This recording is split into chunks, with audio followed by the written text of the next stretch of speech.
I'm going to give you guys one key to victory. So one, you guys get one key to victory for the Cowboys to beat the 49ers, because this is a Cowboys show. So if there's 49ers people out there waiting for 49ers key, you're going to be waiting all night because you ain't getting it.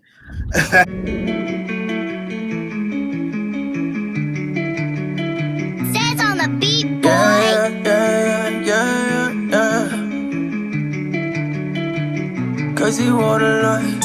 Headlights, I've been whipping midnight through the city. I've been going through some things, tryna get my mind right. Push the bucket to the limit, push that bitch into the finish. Gotta get the full control, gotta get my mind right. Headlights, I've been whipping midnight through the city. I've been going through some things, tryna get my mind right. Push the bucket to the limit, push that bitch into the finish. Gotta get the full control, gotta get my mind right. Yeah. We're going for it on fourth down. You know what? To your point, against the Niners, 4 points could be win-lose. Yeah. And so I think as the stakes get higher, the tolerance gets lower. Thank you.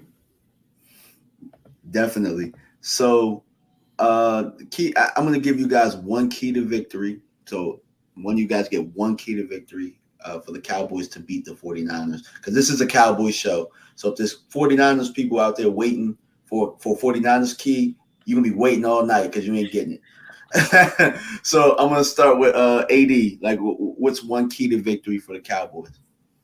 Well, you know, I can't just give one. I'm gonna give two. And first of all, I'm gonna say this. You know, with me being a defensive player, you know, like you said earlier, defense wins championships, with quarterbacks winning the Super Bowls. All right, so defense is gonna have to come out. They're gonna have to play a lights out game. You know what I mean? That's gonna be number one. But then the biggest key is gonna be, like we talked about earlier, Kellen Moore coming out, calling the game better than he called last week. You know, and being creative enough, and the Cowboys playing the same type of way they played on offense last week. That's Kellen Moore is really the biggest key to this game, I believe, for the Cowboys. Gotcha. My answer, Yeah.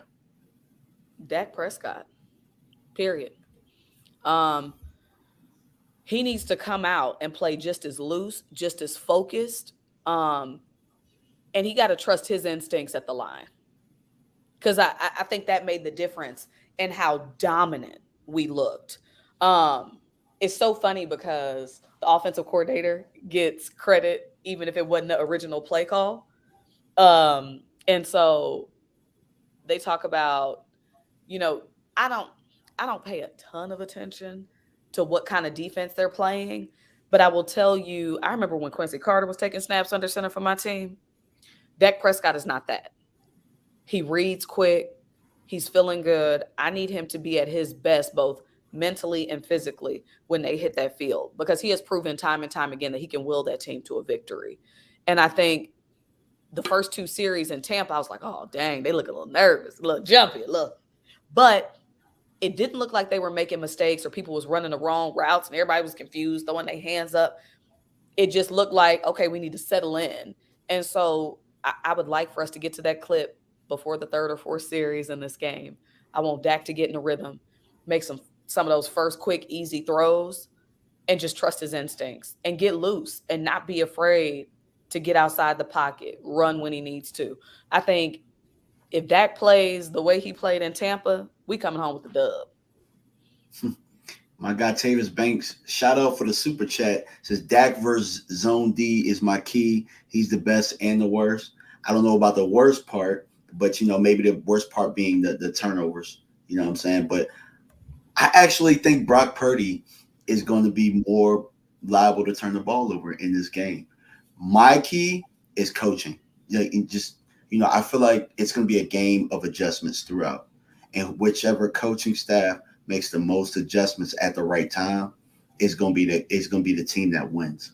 I see it being a close game throughout, and the fourth quarter being what separates both of these teams. I think Dak is more equipped than Brock Purdy, and like you said, AD, I think at some point the moment's going to be too big. So to kind of bring both of your points together, Dak can play so big that he can make Purdy small. Ooh. And I don't think that Purdy can do that to Dak.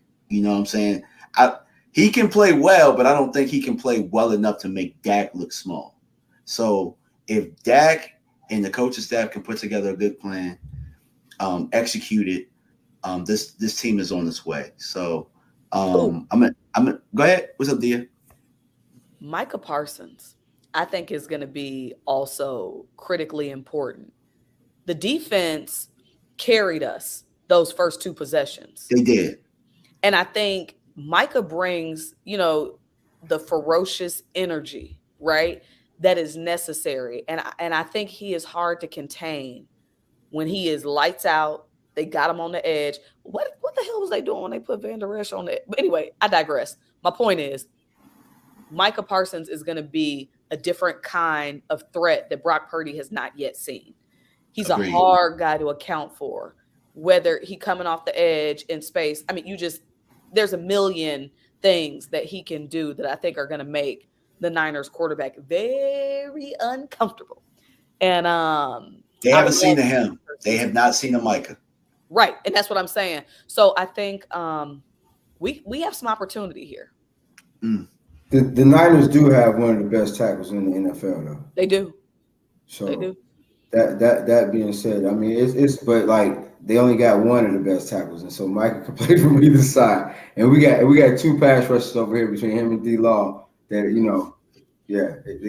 they can still go down. And they got some rushes on their side too. Bosa and how we handle Bosa is gonna be a big. That's gonna be big. Yeah, definitely for sure, especially this week. So the young boy Tyler, you have to put your big britches on this week, sir. You're gonna have to. I'm gonna tell you, I ain't gonna take no Tyler slander, because that boy done had a hell of a rookie season. Yeah, Bosa is truly a different beast. He is. Yeah, he is. But I'm just saying. Yeah. So it ain't too many veterans who can tackle Bosa. No. But Tyler Smith has had one hell of a rookie season, y'all. He been asked to do stuff very few rookies in the league have been asked to do, and I think he's done an admirable job. Yeah.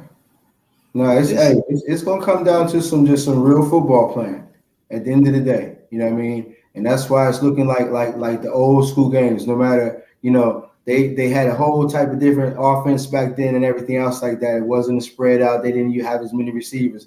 But at the end of the day, you see this game being an old school game played on grass. Everybody gonna be dirty after the game. You know what I mean? You get that feel from it already. That schoolyard scrap. Exactly. All right, so I'm gonna ask you guys.